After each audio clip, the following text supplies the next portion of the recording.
जिस घाटी में 80,000 मुगलों का सामना मात्र 20,000 भीलों, राजपूतों, पठानों ने किया, जिस घाटी में जालामान ने दुश्मनों का सिर काट के अपने प्राण त्याग दिए, जिस घाटी में बेलोल खान घोड़े समेत कट गया, जिस घाटी में चेतक हाथी पर चढ़ गया, जिस घाटी में मुगलों की सेना त्राहिमाम करने लगी, जिस घाटी में भीलों ने अपना पूरा योगदान दिया, जिस घाटी की माटी को हिंदुस्तान के शेरों ने दुश्मनों के रक्त से रजा, जिस घाटी की माटी को पूरा भारत पूजता है, उस पुण्य घाटी का नाम है हल्दी घाटी। इस घाटी में हुआ संसार का महायुद्ध और कहलाया हल्दी घाटी का धर्म युद्ध। हल्दी घाटी का युद्ध। हल्दी घाटी का युद्ध मेवाड़ के महाराणा प्रताप और अकबर के सेनापति राजा मानसिंह के मध्य लड़ा गया था। महाराणा प्रताप एक ऐसा नाम जिसे सुनते ही दुश्मनों के रोंगटे खड़े हो जाते हैं। 81 किलो का भाला, 72 किलो का साथी कवच, 55 किलो की 2 तलवारें, करीब 208 किलो का वजन धारण करके दुश्मनों को यमराज के द्वार दिखा दे, वो महाराणा प्रताप ही हो सकते हैं। और 318 किलो का वजन धारण करके हवा को चीर के जो रास्ता बना दे, वो और कोई नहीं, चेतक ही हो सकता है। ये बात उस बीते वक्त की है जब तमाम हिंदुस्तान मुगलों के सामने सर झुकाए खड़ा था, लेकिन हिंदुस्तान का एक राज्य गर्व के साथ सर उठाए मुगलों से गणगौर युद्ध कर रहा था। मेवाड़ में महान महाराणा प्रताप को झुकाने के लिए अकबर ने 4 बार संधि प्रस्ताव भेजे। पहली बार जलाल खान को 1572 ईस्वी में भेजा, दूसरी बार मानसिंह प्रथम को 1573 ईस्वी में भेजा, तीसरी बार भगवान दास को 1573 ईस्वी में भेजा और चौथी बार टोडरमल को 1573 ईस्वी में भेजा। लेकिन महाराणा प्रताप ने यह कहते हुए अकबर को मना कर दिया कि मैं महाराणा प्रताप हूँ, मुझे गर्व के साथ अपना सर उठाना आता है, मृत्यु के डर के साथ झुकाना नहीं।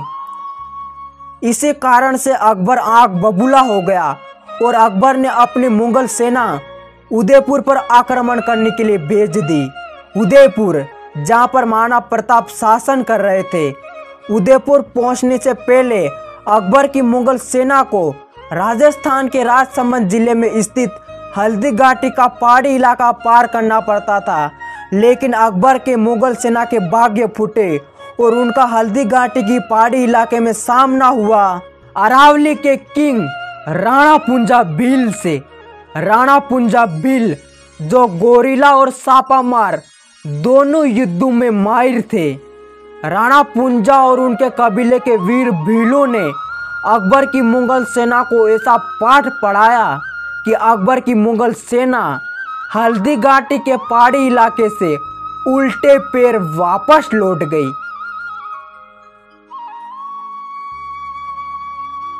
जब 18 जून 1576 ईस्वी में मेवाड़ और मुगल साम्राज्य के मध्य हल्दी घाटी का युद्ध हुआ, एक तरफ थे मेवाड़ से महाराणा प्रताप, दूसरी तरफ था मुगल साम्राज्य से अकबर।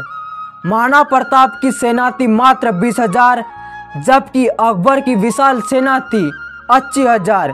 महाराणा प्रताप के सेना में सम्मिलित हुए योद्धा अरावली के किंग राणा पुंजा भील, पठानों के पठान हाकिम खान सूरी, बड़ी सादड़ी के वीर जालामान सिंह, भीम सिंह डोडिया, रामशाह तोमर, रामदास राठौड़, भामसा, ताराचंद और बिंदा झाला। अकबर की सेना में सम्मिलित हुए योद्धा मान सिंह, सैयद अहमद खान, सैयद हाजिम, जगन्नाथ, असफ खान, बेलोल खान, काजी खान आदि। इस युद्ध में महाराणा प्रताप ने अपना सेनापति हाकिम खान सूरी को नियुक्त किया और अकबर ने अपना सेनापति मानसिंह को नियुक्त किया। युद्ध की ललकार हुई, दोनों सेना आपस में टकराई, मानो कि हल्दी घाटी में ऐसा युद्ध हुआ जैसा कुरुक्षेत्र में महाभारत हुआ। दोनों सेना एक दूसरे के खून की प्यासी थी। हार जीत का पता नहीं था, कौन कितनों को मारेगा, बस यही लिखा था। महाराणा प्रताप की सेना में से एक एक सैनिक मुगलों के 10-10 सैनिकों को मार के अपने प्राण त्याग रहे थे। महाराणा प्रताप ने बेलोल खान को घोड़े समेत काट दिया। जब हाथी पर सवार मान सिंह पर चेतक पर सवार महाराणा प्रताप ने जब बाले से हमला किया, लेकिन मान सिंह तो बच गया, पर उसका सारथी मारा गया। लेकिन दुर्भाग्यवश मान सिंह के हाथी की सूंड में लगी तलवार से चेतक का पिछला पैर कट गया। चेतक का पिछला पैर घायल हो चुका था। लगभग महाराणा प्रताप भी सोटू और गेरू गांवों से घायल होते जा रहे थे। चेतक और महाराणा प्रताप की ऐसी स्थिति को देखकर महाराणा प्रताप के सेना नायकों ने महाराणा प्रताप से हल्दी घाटी को छोड़ने को कहा, ताकि महाराणा प्रताप और समय के लिए जिंदा रहे और अपना खोया हुआ सब कुछ मुगलों से आजाद करा सके।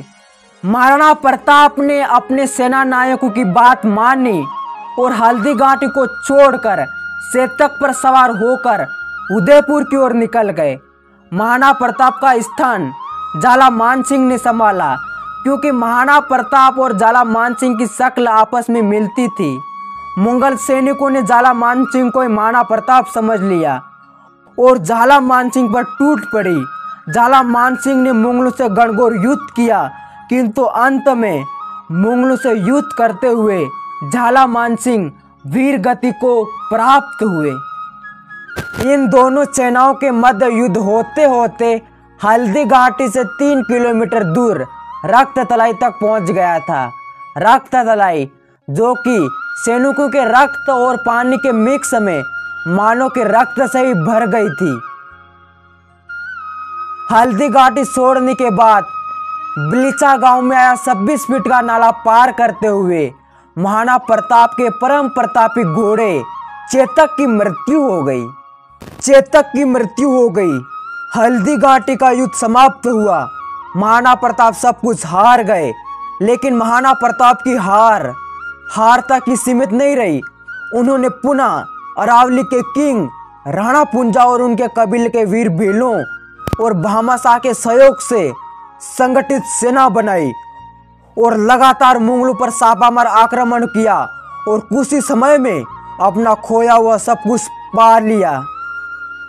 महाराणा प्रताप के जीवन संघर्ष से हम भारतीयों को एक बात तो सीखने को मिल जाती है कि अगर कोई व्यक्ति अपने जीवन में सब कुछ खो देता है, जैसे कि घर बार, आमतौर पर हर वो चीज जो हर व्यक्ति के जीवन के लिए महत्वपूर्ण है, अगर वो व्यक्ति अपना सब कुछ खोया हुआ वापस पाने के लिए संपूर्ण निष्ठा और संघर्ष के साथ संघर्ष करे, तो वो व्यक्ति अपना खोया हुआ सब कुछ पा सकता है। जय भारत।